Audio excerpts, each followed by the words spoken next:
My stepmom demanded I pay her $800 rent for living in the house I legally owned, so I quietly evicted her, her 2 freeloading kids, and took back the $1.2 million estate she thought I'd never touch. Stick with me while I share my story, and if it touches you, don't forget to support our channel by hitting that subscribe button, dropping a like, and sharing it with the people you care about. My name is Bex Hale. I grew up in this house. My mother passed away when I was young, and my dad was everything to me. He worked hard, saved carefully, and always told me this home would be my safe place. When he married Jory, I tried to be respectful. I wanted peace, not problems. After my dad died suddenly, everything changed. Jory moved through the house like it already belonged to her.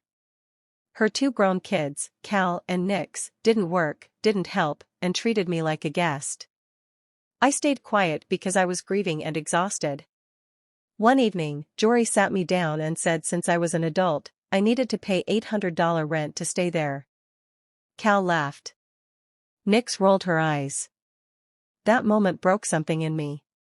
They knew I paid the taxes. They knew my dad trusted me. They just thought I was too weak to stand up. What they didn't know was my father had left the house and a $1.2 million estate entirely to me. Jory only had temporary permission to stay. I didn't argue. I didn't yell. I called a lawyer. A month later, eviction notices arrived. The house went quiet. When they finally left, I walked through the rooms and felt peace for the first time. I didn't lose a family that day. I took my life back. I learned what absence felt like before I understood what childhood was supposed to be. My mom passed away when I was still small enough to need her voice at night. After that, I didn't have the luxury of being careless or soft. I became observant, quiet, and self-reliant early on. Grief forces you to mature whether you're ready or not. My dad, Hale, became my whole world. He wasn't loud or overly emotional, but he showed love through consistency. He made breakfast every morning, never missed a school event, and always kept his promises.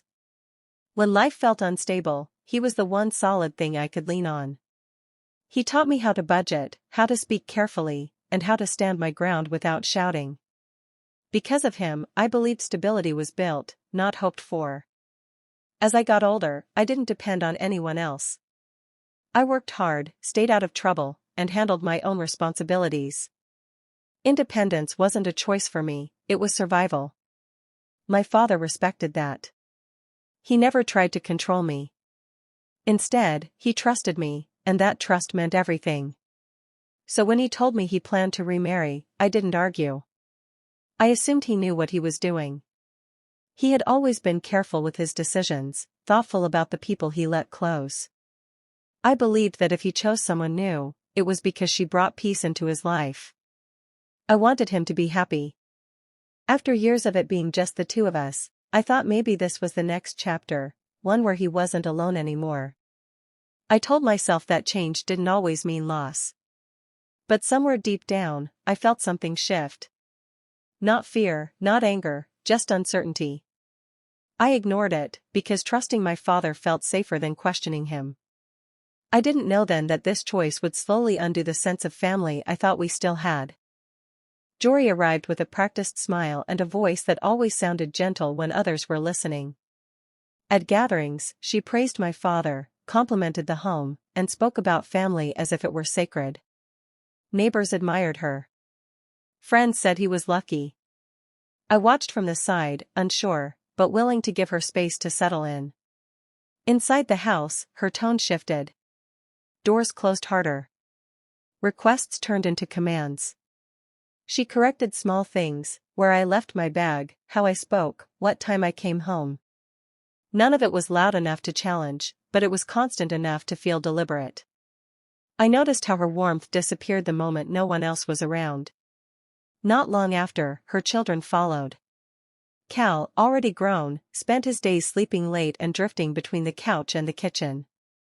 Nix, younger but no more motivated, treated every room like it was temporary, leaving messes behind without a second thought. Neither looked for work. Neither offered help. They settled in as if the place had been waiting for them. What once felt calm started feeling crowded. Shared spaces became claimed territory. Food disappeared quickly. Utilities rose. Respect faded. If something broke, it was ignored. If something needed cleaning, it was not their responsibility. They acted like guests who never planned to leave, assuming someone else would handle the consequences. Jory never corrected them. Instead, she excused everything. They were adjusting, she said. They needed time. She spoke as though patience was owed, not earned. When I tried to raise concerns, she brushed them aside with a tight smile and a reminder that families compromise. I stayed quiet, partly out of respect for my father and partly because I didn't want conflict to define our home. Still, I felt myself shrinking, pushed to the edges of a place that no longer felt balanced. What had once been shared now felt claimed, and I was the only one expected to adapt. Everything stopped the morning my father didn't wake up. There was no warning, no long goodbye, just a silence that felt unreal. The days that followed blurred together with condolences, casseroles, and empty phrases about strength. Inside the house, grief sat heavy, but no one spoke about practical matters. Any mention of paperwork was waved away as inappropriate, as if clarity itself was disrespectful. Jory took charge of the household without discussion.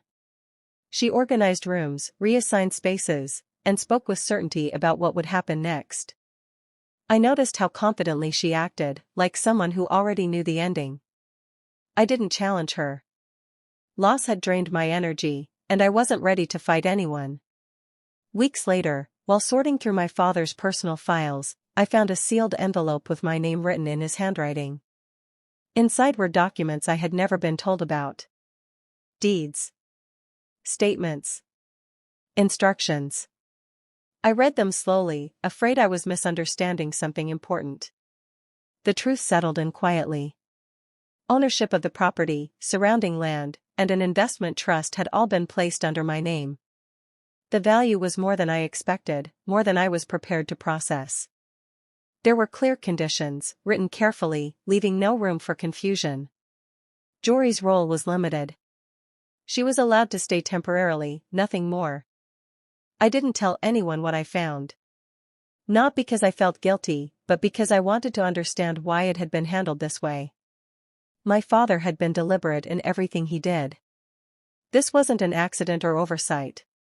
It was protection. As I sat alone with those papers, grief mixed with clarity. He had seen something I hadn't. Maybe he knew how fragile peace could be when money and control entered the picture. The silence around the inheritance suddenly made sense. Avoiding the topic wasn't about respect, it was about assumption. I put the documents back where I found them and closed the drawer. Nothing had changed on the surface, but underneath, everything was different. I understood then that what was left to me wasn't just property or numbers. It was responsibility, and a test I hadn't yet faced. The shift didn't happen all at once. It came in small moments that were easy to dismiss if you weren't paying attention. Jory began speaking differently, correcting people when they referred to the place as my family home. She called it her place, her roof, her space. Each time, it landed wrong, but I kept my reaction to myself. Soon, personal belongings started disappearing. Items that belonged to my mother were suddenly gone. Framed photos vanished from shelves. Boxes I had carefully stored were emptied without permission. When I asked where things went, I was told they were old or taking up room. There was no apology, only annoyance that I had questioned it. Cal and Nick spread out comfortably. One took over the spare bedroom, the other claimed the study. They used my father's car as if it had always been theirs. Doors that once stayed open were now locked. Spaces that carried memories became unrecognizable, filled with noise and carelessness. The hardest moment came when I realized my childhood room no longer felt like mine. Furniture was moved. Drawers were searched. Decorations I had kept since school were replaced with things that didn't belong to me. I stood there quietly, feeling erased in a place that once reflected who I was. Whenever I tried to speak up, Jory dismissed me. She said family share. She said I needed to let go. Her tone suggested I was clinging to the past instead of accepting reality. Cal mocked my discomfort.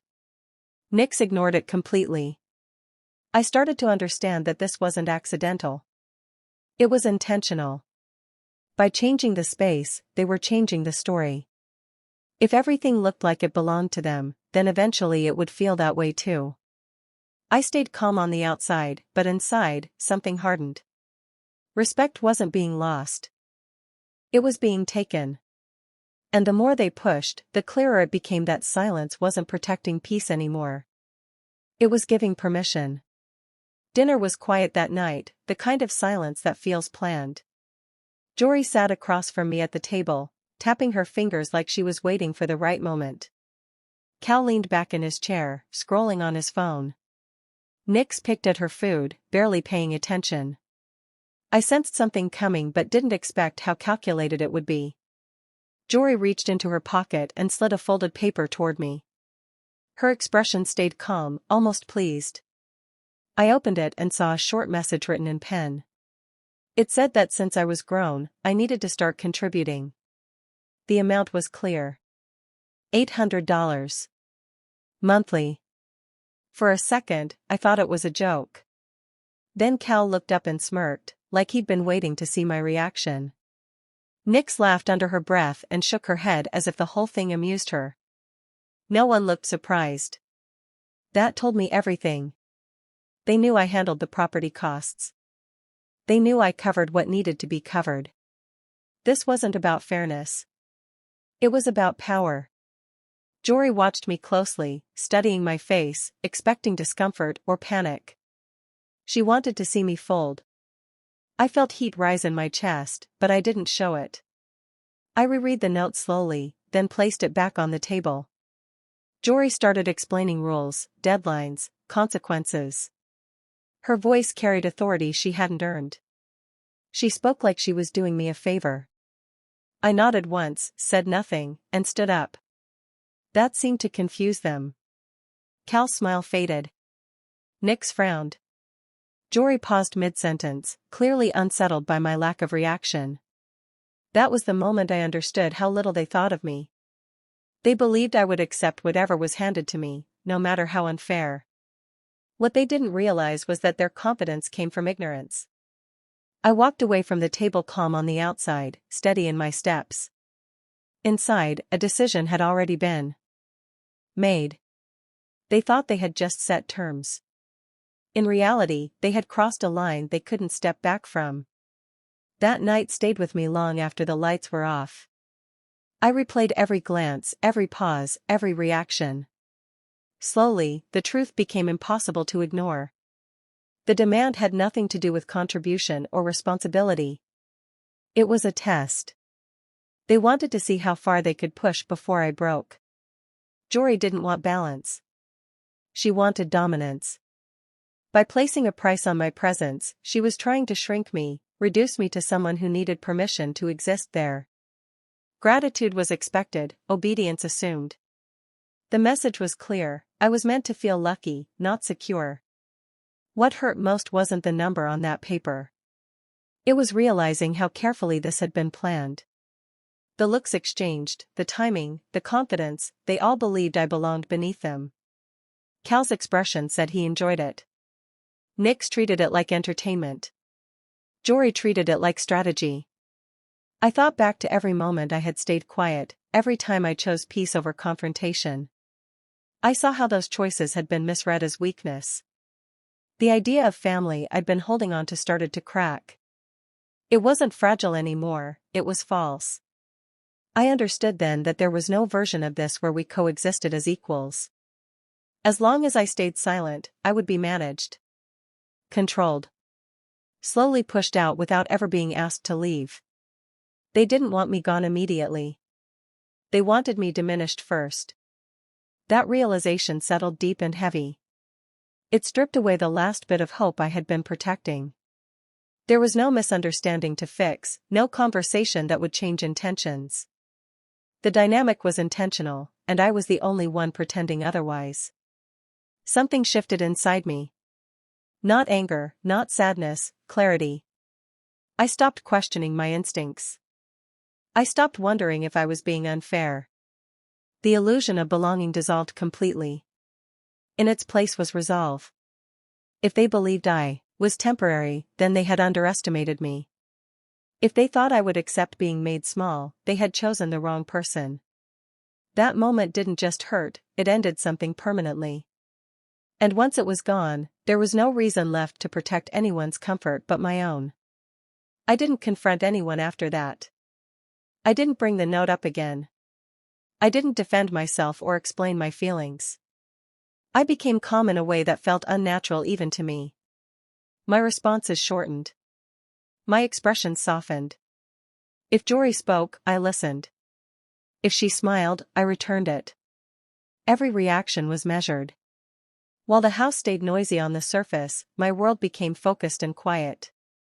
Late at night, I went through files I had set aside earlier. I read pages my father had written years ago, lines filled with care and foresight. His words felt steadier than anything around me, like guidance meant for exactly this moment. I made copies of important records and stored them away from the house. I organized timelines, notes, and details I hadn't needed before. Nothing was rushed. I wanted to understand every angle before moving forward. Preparation felt safer than emotion. I scheduled a meeting during my lunch break and didn't mention it to anyone. Sitting across from someone who spoke in facts instead of assumptions was grounding. Questions were answered clearly. Options were laid out without judgment. For the first time since everything changed, I felt fully informed. Back home, Jory seemed pleased with my silence. She mistook it for compliance. Her confidence grew. She spoke more freely, corrected me more openly, acted as though her authority was already established. I let her believe it. Cal and Nix barely noticed me anymore, which made things easier. Each interaction became part of the plan. Every polite response bought me time. Every forced smile reminded me why I was doing this quietly. I wasn't hiding out of fear. I was choosing control. I kept my routine normal, never giving away the shift happening beneath the surface. Inside, I felt steady. Not numb, not angry, ready. My father had always believed in thinking ahead, not reacting impulsively. Following that example felt right. Silence became my shield. They thought the moment had passed. They thought I had accepted the situation. What they didn't understand was that stillness doesn't mean surrender. Sometimes it's just the calm before everything changes. I spent hours going through the property papers again, comparing dates and clauses I hadn't studied before. The more I read, the more I realized how carefully my father had structured everything. Each restriction, each condition, each timeline was precise. Nothing had been left to chance, and nothing had been ignored. Then I noticed something I had missed the first time.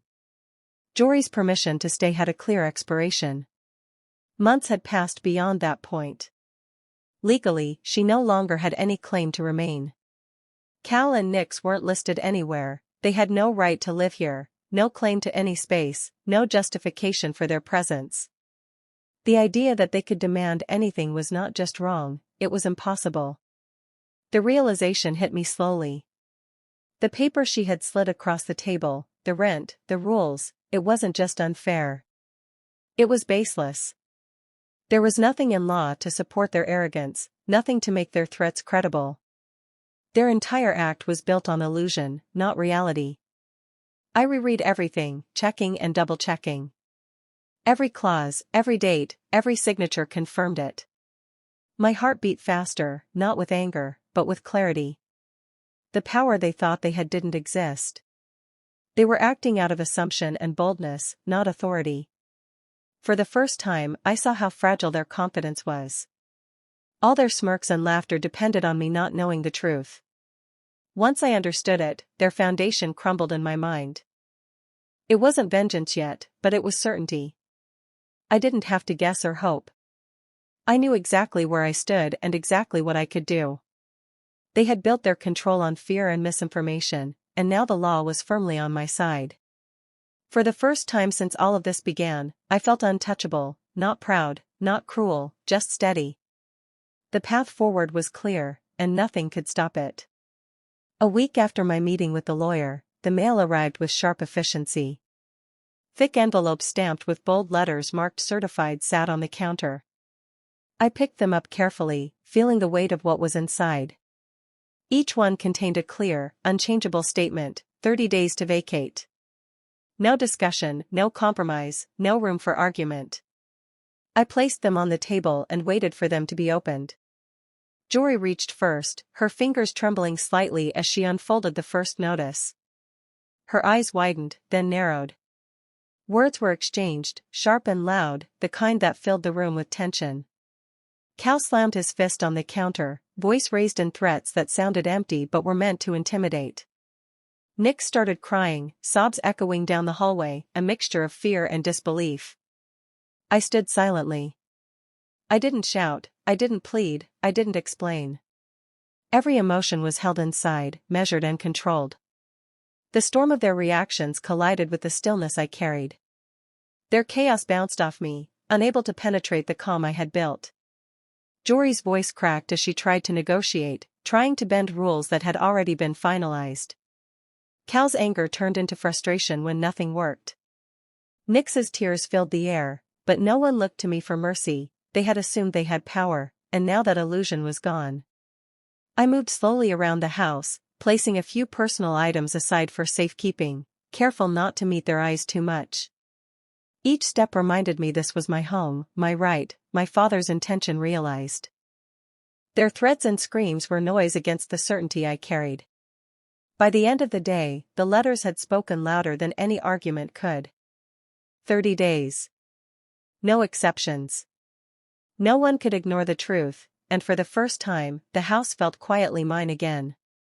After the eviction, the house felt emptier, but the outside world shifted too. Friends who once visited regularly stopped calling. Invitations dwindled.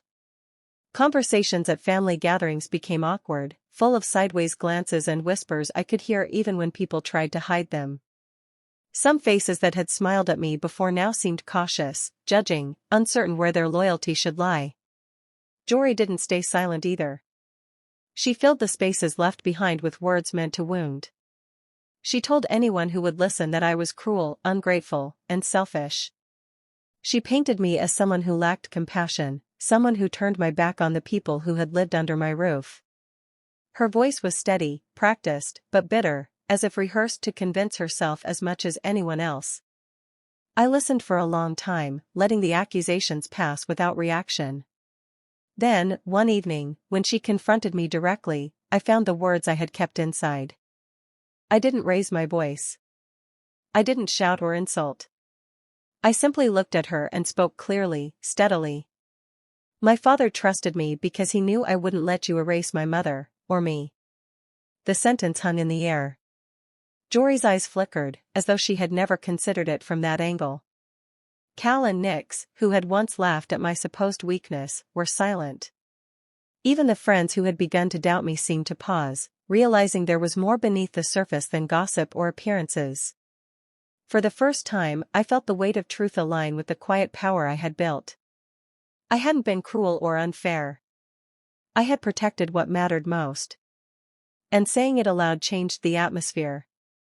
The house, my life, and even those who doubted me were forced to acknowledge what was rightfully mine. That night, silence didn't feel empty. It felt earned. With the eviction finalized, I turned my attention to the estate itself. I contacted the trustee, finalized the paperwork, and officially assumed full control of everything my father had left behind. Every account, every property, every document now had my name attached. There was no question of authority, no possibility for dispute. The house, which had felt fragmented and invaded, began to feel whole again. I moved through rooms that had been closed off, unlocking doors that hadn't been opened in years. Dusty corners held memories I hadn't realized I'd missed. Slowly, I restored each space, placing items where they belonged, returning pieces of my mother's life that had been displaced. I went through the land and investments, making sure every asset was protected. Each decision, each choice, was guided by the knowledge that this was not just a home, but a legacy my father had carefully built. I wasn't restoring it for anyone else's comfort or approval. I was safeguarding the future he had envisioned for me. Every change I made carried intention. Rooms were arranged to honor the past, but also to mark a fresh start. Valuables were secured. Legal documents were filed correctly, leaving no loophole for interference. The trust that had seemed abstract before now felt real, tangible, and completely mine to steward. Even the air in the house shifted. Spaces that had once felt tense and uncertain now carried a quiet order. I walked through it with a sense of purpose I hadn't known before. For the first time in months, I felt complete, not because of money or possessions, but because the life my father had trusted me to protect was finally back in my hands. It wasn't about revenge anymore, it was about honor, respect, and reclaiming what had always been mine. The legacy was safe, and so was I. The moving truck left the driveway with a low rumble, carrying the last of Jory's things. Not a word was spoken. No apologies, no parting smiles, no acknowledgement of the months they had spent here. It was as if their presence had been erased even before they stepped outside. I stood at the doorway, listening to the quiet settle around me. The usual noises, the creaks, the wind through the windows, the faint hum of the heater, felt different now. They were mine to notice, mine to claim, and mine to keep. The house no longer carried tension or expectation. It simply existed, and I existed within it freely. I walked slowly from room to room, touching the surfaces that had been neglected, opening drawers that had been left ajar, closing doors that had been forced open. Everything was in order, not for anyone else's comfort, but for my own. The space reflected me now, completely, without compromise. For the first time, I didn't feel guilty. I hadn't just removed them. I had acted decisively, guided by clarity and fairness, and yet this felt like more than revenge. It was self-respect. It was choosing my own peace over endless conflict, over the expectation to tolerate disrespect or control. I paused at the center of the living room, letting the stillness wash over me. The sunlight fell through the windows in a way that made the room feel alive again. I realized that my father's trust, the legacy, the house, and even the strength I had built, they were all part of a life I could finally claim fully. In that quiet moment, I understood something essential: the hardest battles aren't always against others. Sometimes, they are about standing firm for yourself. And for the first time, I had done exactly that. Peace wasn't about revenge. Hey besties! Thanks for staying till the very end of this story. Can you imagine trusting someone with your home, only to have them treat it like theirs and demand money from you? That betrayal cuts deep, but it can also reveal strength we didn't know we had. I reclaimed what was mine, protected my father's legacy, and finally chose myself without guilt. If this inspired you, like, share, comment, and subscribe for more. See you in the next one.